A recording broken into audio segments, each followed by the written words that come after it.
Daichi really didn't have a good feeling about this challenge. It didn't seem so bad in theory, and it probably really wasn't. But as he watched Hayato throughout the day, he came to a conclusion it wasn't the best time for anything. His fiancée was tense the whole day, his usual energy nowhere to be found, and often didn't even answer when Taichi asked him something, or give him his usual good morning and welcome kisses. In fact, it almost looked like Hayato deliberately avoided him. Why, Taichi had no idea. He couldn't recall any instance when he would do something to upset Hayato, no matter how much he dug around in his memory. And so he decided to wait, too worried he could mess up again. Let's just hope he won't send me to sleep on the couch for real. Contemplating his options, his eyes strayed to Hayato doing his daily exercise a bit aside, the scowl on his face disheartening him even more. He didn't want to disturb him, but it seemed to him that Hayato was pushing himself too much that day, and the last thing Taichi wanted was for his fiancé to hurt himself. Haya? Aren't you being too hard on yourself? Hayato clenched his jaw but didn't stop nor slow down. No, I'm not. I'm continuously increasing the workload. I know that, but you could hurt yourself again if you push too hard. You have a chance to get back on court soon. It would be a shame if... He flinched when Hayato slammed his hands into the floor, his teeth bared. Hayato clenched his fists and got up abruptly, surprising Taichi enough to interrupt any coherent thought he had. What did I say? You could stop talking like it's a sure thing. But you want to go back, right? That's why you are going to physio and exercise and... He fell silent when Hayato no less than growled, panic rising in his chest. The sudden shift in Hayato's mood made no sense. He wanted to play again, Taichi knew that. So why? Don't speak for me, would you? You have no idea what it's like. No, stop. Taichi's heart sank as Hayato turned on his heel and headed to the door. Where are you going? Out. I need to clear my head before I say something I would later regret. The door shut close with a loud bang, making Taichi jump before he slumped on the couch, trying to absorb what just happened. He hadn't seen Hayato this angry since he spoke with Taichi's father, but that wasn't aimed at him. This definitely was. You had to do something if he reacted like this. His gaze fell to the silver ring on his finger.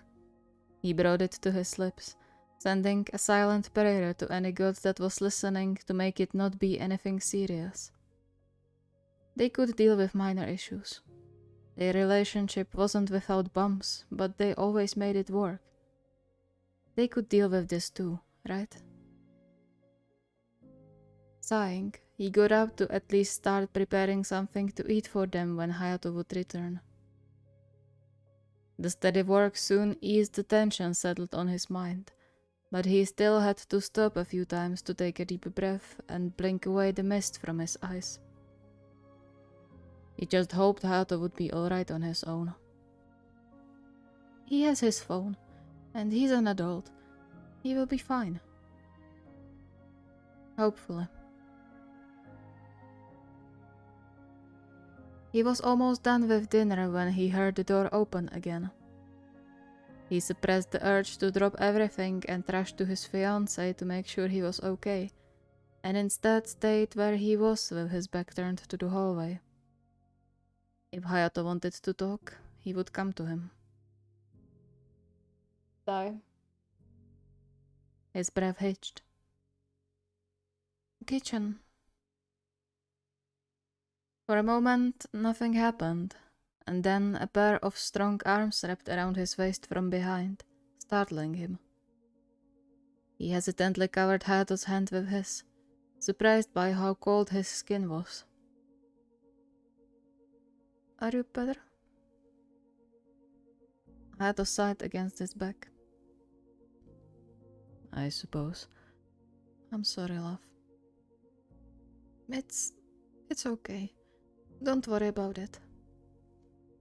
I have to worry. I shouldn't take my frustration out on you like this.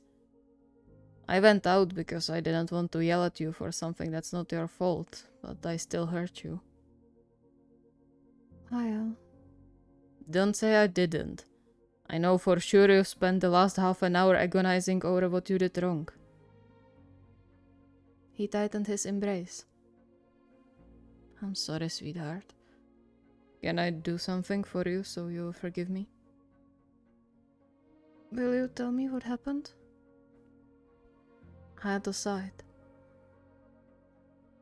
I got a message from my sister this morning, flexing with some expensive engagement ring. Our parents are so ecstatic about it, much more than when I told them we are engaged. Just because she has an expensive ring. It reminded me of how much we struggle with our budget sometimes, and that I couldn't even get you a proper ring because of it. Blinking in confusion, Daichi turned a bit in Hayato's arms. It's not that bad. We have food, a roof over our heads. And I don't care how expensive the ring is. It's the meaning that's important. I know, but still. I thought I could provide for you if I work hard. That maybe we will get into Division 1 with Lions at some point and it's going to get better. But now, with the injury and all, I'll be glad if they don't terminate the contract. It's just so frustrating, you know. I want us to have our own house one day. To be able to go on vacations without having to cut into savings. I don't want to worry about money all the time. Daichi shook his head, his heart aching. We'll get there. One day. Now it's important for you to get back in full strength and start playing again. And even if we struggle, we still have each other, right? Chuckling, Hayato turned Daichi to face him, pulling him into a proper hug. Of course. We promised your father we will live together even on the streets after all. Don't jinx it. I like this flat. And I like you. So much. He gave Daichi a fond smile. Thanks for sticking by me. Always.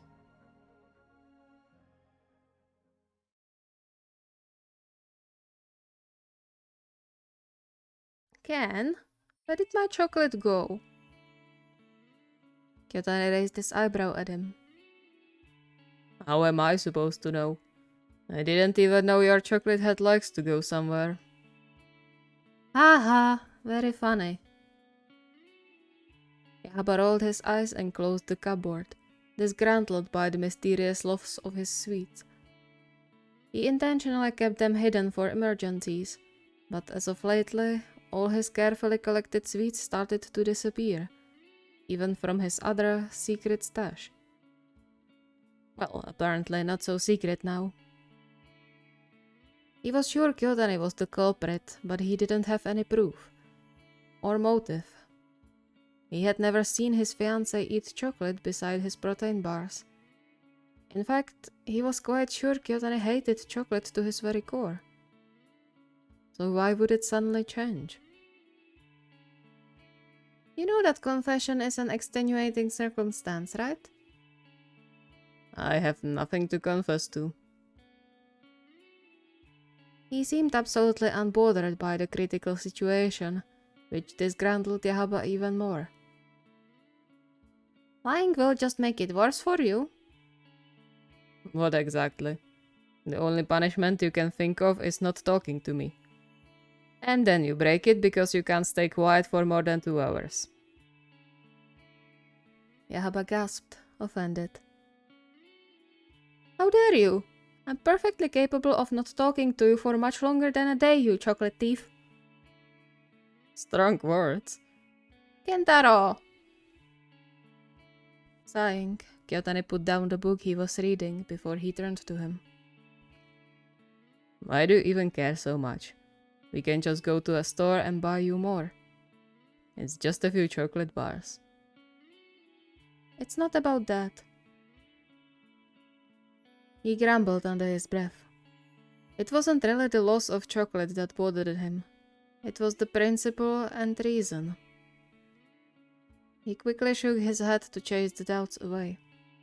Kyotani wasn't the type to give other people chocolate, and even if he was, Kyouhaba was sure he would just buy them. However, the only other option he could think of was someone invading their house without their knowledge, which was the last thing he wanted to think about. It had to be Kyotani. But why? It would mean something drastically changed, and yet Kyotani didn't say a word to him. He eyed the other man carefully, wondering what went through his head. We've always told each other everything. What's changed? What is it you don't want to tell me? It didn't feel right to pry, but he couldn't just sit with folded arms and do nothing. And so he came up with a plan. Later that day, while on a walk with Bruno, he stopped at a nearby shop to replenish the sweets. He smiled innocently at Kyotani, who just rolled his eyes when he saw how many he bought. You sure this is a good diet for a sports instructor? Are you trying to say I'm getting fat? Shaking his head, Kyotani wrapped his arm around Kyouhaba's waist, lightly squeezing his side. I would never dream of it. And even if you got a bit chubby, it doesn't matter.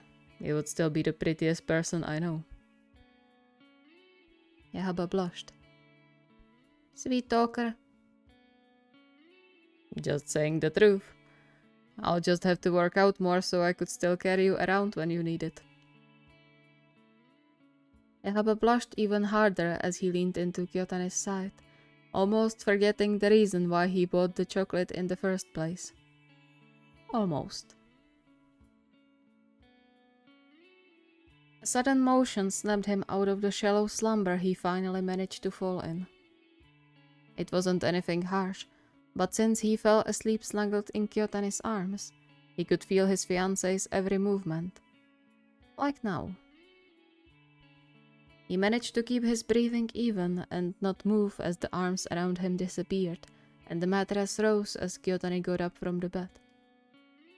The light footsteps stepped around for a while, and then the door of their bedroom closed with a quiet click. Gotcha. He waited for a moment longer before he got up himself and tiptoed down the hallway, hoping Kyotani went on another stealing trip and not just to the bathroom. But judging by the soft light coming from the kitchen and the rustling of wrappings, he was about to get his answer. Leaning on the doorframe, he crossed his arms over his chest. You don't know, huh? Kyotani no less than jumped before he turned around abruptly, somewhat unnecessarily trying to hide the half-eaten chocolate behind his back. I thought you were sleeping. When I have to catch the sweet thief? Nah, I was on guard. He scratched Bruno, who was apparently keeping Kyotani company on his night trips, behind the ear, but continued to watch Kyotani closely. Why didn't you admit it straight away? Kyotani sighed. Because I didn't want you to know. I got that, but why? He walked closer, worry clenching his heart. Did something happen? You never ate chocolate before, and now you are suddenly raiding my stashes. It's nothing, really. Ken, please. I want to help if something's wrong. Or do you not trust me with it? Did I do something? Kyotani's eyes widened. He grabbed Kyouhaba's hand and pulled him into a tight embrace. Stop talking nonsense. I trust you with my life. You didn't do anything wrong. Nothing happened. I just have cravings for sweets lately and I don't know why. That's all. Why didn't you tell me before? Because it's embarrassing, okay? I don't know what's going on and it feels weird to suddenly come to you and ask for chocolate. He winced when Kyouhaba smacked his shoulder. You are an idiot. Do you know how worried I was? He pulled away and stabbed his index finger into Kyotani's chest. Just so you know, I'm sleeping on the couch tonight. Is that a punishment or a reward? Kyouhaba sputtered. You... Alright, as you wish. You will be cold tonight, I don't care. He tried to free himself from Kyotani's grip, but the blonde just smirked and held him tighter, rendering any escape attempts useless. Let go, I'm mad. Sure you are. Who do you think will be colder tonight,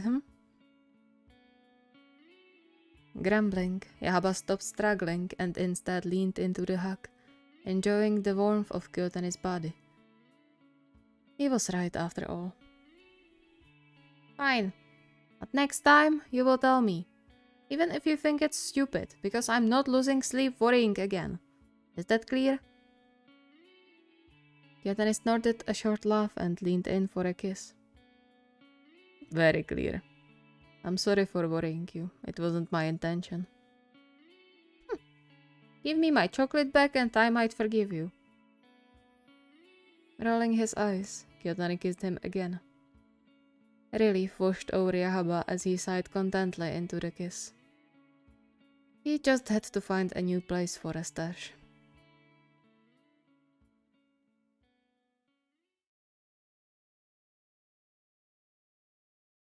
Oh, come on, Omi. I already said I'm sorry. Sakusa grumbled under his breath, but didn't slow down nor look back at Atsumu trotting behind him. He was fuming. Not that he was actually angry with Atsumu, but he was definitely annoyed enough to make it look like he was. He should have expected something. He knew Atsumu long enough to know he wouldn't pass on an opportunity to pull a prank. Especially now when him and his twin were separated by distance and couldn't annoy people together like in the old times. That said, it didn't have to be him on the receiving end, had it? Why not Hinata or Bokuto, who were sometimes so gullible it was astounding? Surely Atsumu would have more fun pranking them, right? But no, of course it had to be him. Come on, don't get all grumpy now. It was just a little joke. No one got hurt, right? My feelings got hurt, Tsumu. Sighing, Atsumu trotted to his side. Don't be such a drama queen. It's April Fool's Day. I had to pull something. Besides, it wasn't meant for you. You just had the misfortune of getting the first bite.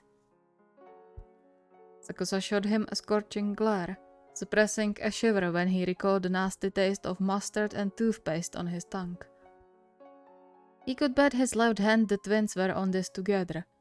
No way Atsumu would be able to bake the brownies without Osamu's help.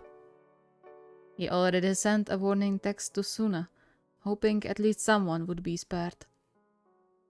And if he was right, they could plan a revenge together. He kicked off his shoes and marched further into their flat, not sparing Atsumu a single glance. I'm sleeping on the couch tonight. Judging by the sound, Atsumu stopped in his tracks after his words. Oh, but why? I thought you hate sleeping away from bed. I do, but this is an exception. Oh, come on. It wasn't that bad, was it? And you just bit into it. I bet Bokun would eat the whole thing before he would realize something was wrong.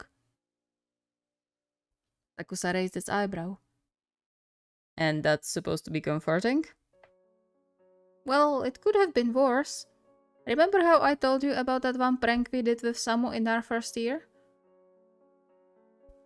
Rolling his eyes, Sakusa flopped down on the couch and leaned over the armrest to turn on the lamp. You and your jokes. Wait, Omi, don't! Sakusa no less than screeched as he jumped away from the lamp and the disgusting sight of roaches on the lampshade. How did this get here? Omi, wait. Get out! We are burning this down! Omi, no! Calm down, please! Sakusa backed away as far as he could until his back was pressed against the wall. What do you mean, calm down? How can I calm down? They aren't real, I promise. It's just plastic, look.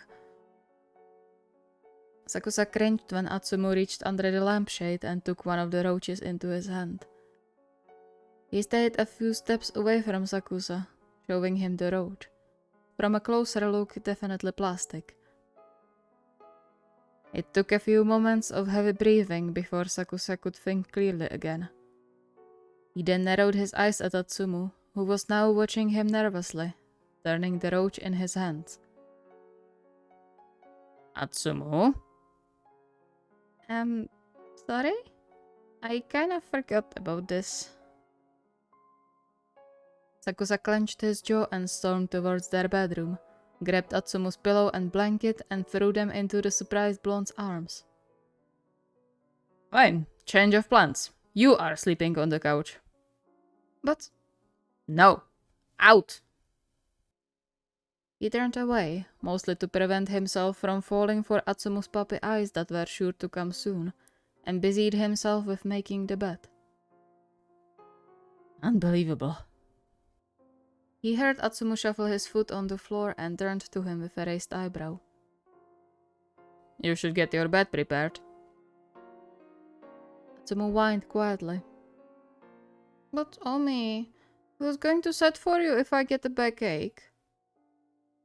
You should have thought about it before pulling a prank like this on me. Now deal with consequences. The dreaded puppy eyes appeared, and Sakusa quickly turned away, but was stopped by a pair of arms wrapping around his waist from behind. I'm sorry, Omi. I forgot about it, really. I wanted to warn you, but you were faster. Which doesn't change the fact that you wanted to prank me in the first place. And this one was clearly for me.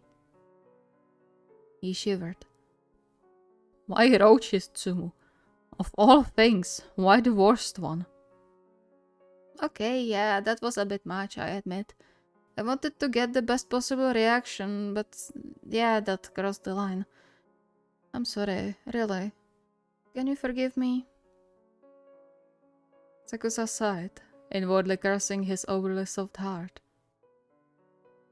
If you clean the whole flat over the weekend and promise you'll never do it again, then I'll think about it. Atsumu beamed and kissed his cheek. Of course, anything for you.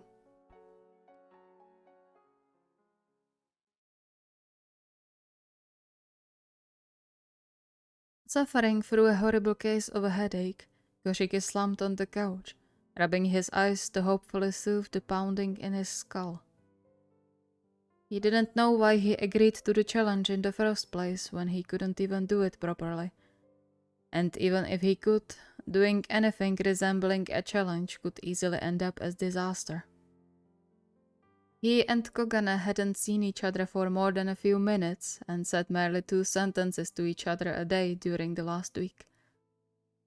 For the most part, Goshiki tried to stay out of the way, while Kogane stayed mostly with his teammates, coming home only to sleep.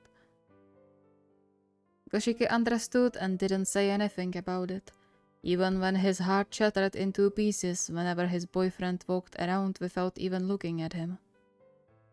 But it was a fair punishment for what he did, and so he suffered in silence, trying to keep the little flame of hope alive. But as the days went by, it became more and more difficult to convince himself they could ever be fine again. He squeezed his eyes shut and hugged his middle, his hands trembling.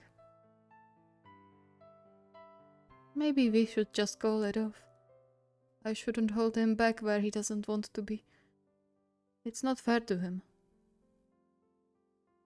He knew he shouldn't think like that before they talked, but that was easier said than done. Anytime he tried to talk to Kogane, his throat tightened, refusing to let any words out. Perhaps he deserved to fail, both on court and in relationship. It had always been like that. Why would now be any different? What a joke he was. He startled when the main door shut close. Home already. He tried to collect himself to at least not look like a complete disaster, though he doubted it was possible, and hesitantly looked up when he heard Kogane's footsteps behind him. Hi. For a moment, Kogane looked torn between wanting to answer and just turning on his heel and walking away, but then sighed and put his bag down. Hey, you're home early. Goshiki averted his gaze, roughly squeezing his hands together. The non-regulars get to go home earlier. Non-regulars? But you are a starter, right? Or not? Smiling sadly, Goshiki raised his injured forearm. Not anymore. I can't receive anything with this.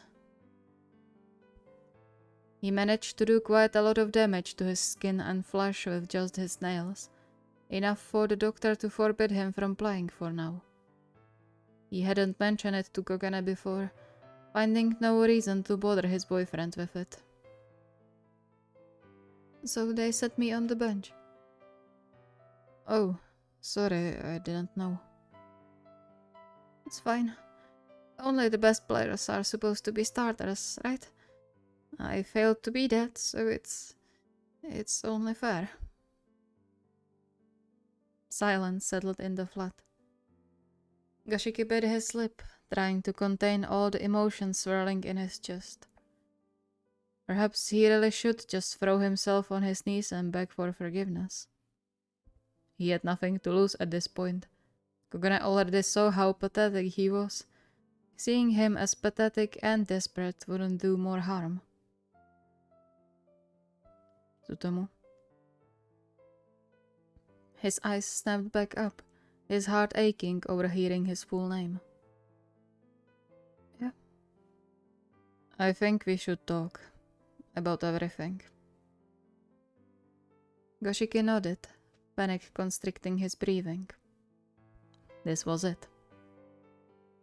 Yeah, I think we should. They settled by the table opposite of each other. Goshiki kept staring at his hands, unable to look into Kogane's eyes despite feeling his gaze on him. I'm sorry. Kogane sighed. I know you are, but that doesn't change what happened. I know. I know you deserve more than just a weak apology.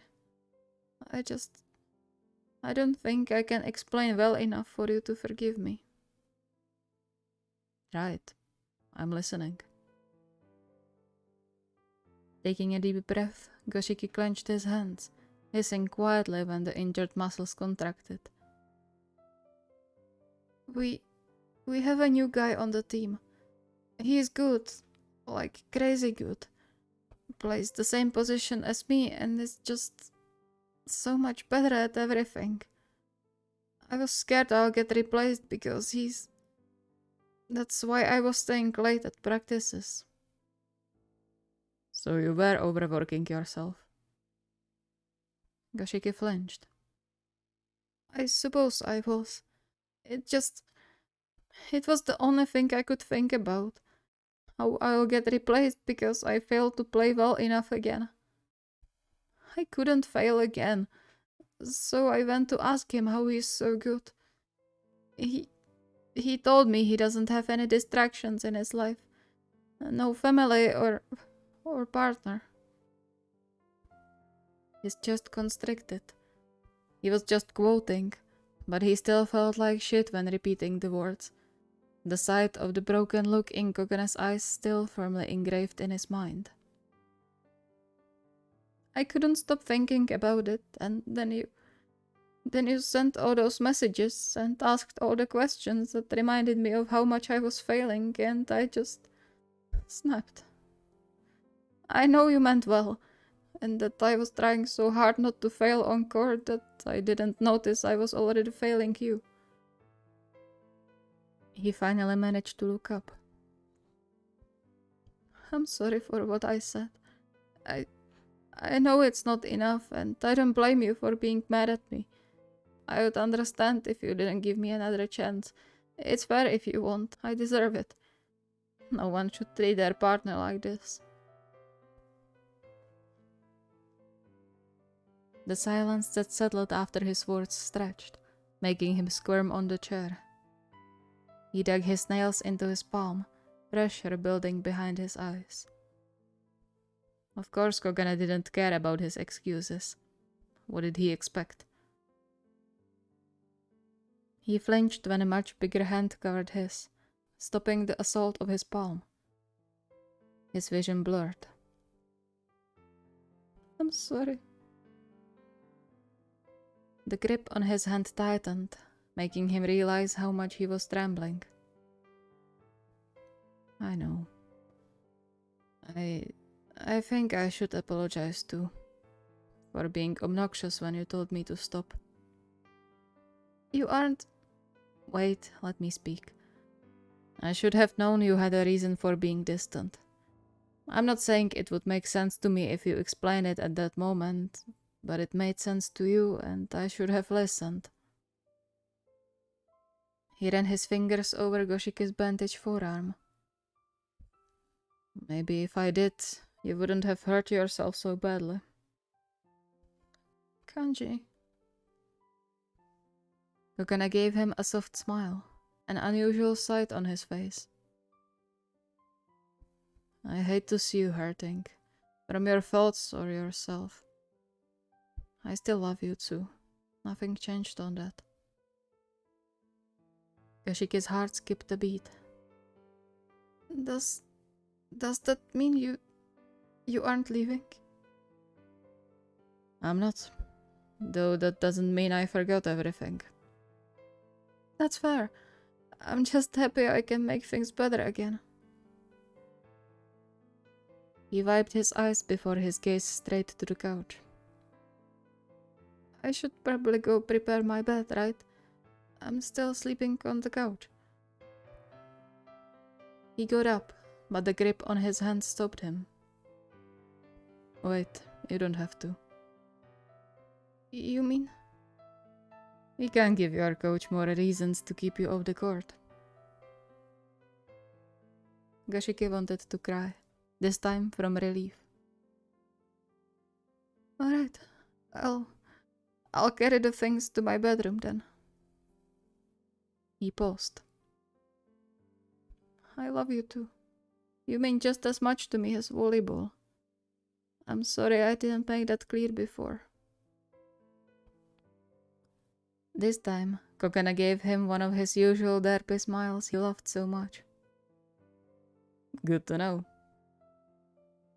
Goshike then carried his pillow and blanket back into their bedroom, relieved tears rolling down his cheeks. Sure, it wasn't going to be immediately, but just knowing he had a chance to make things better was enough for him.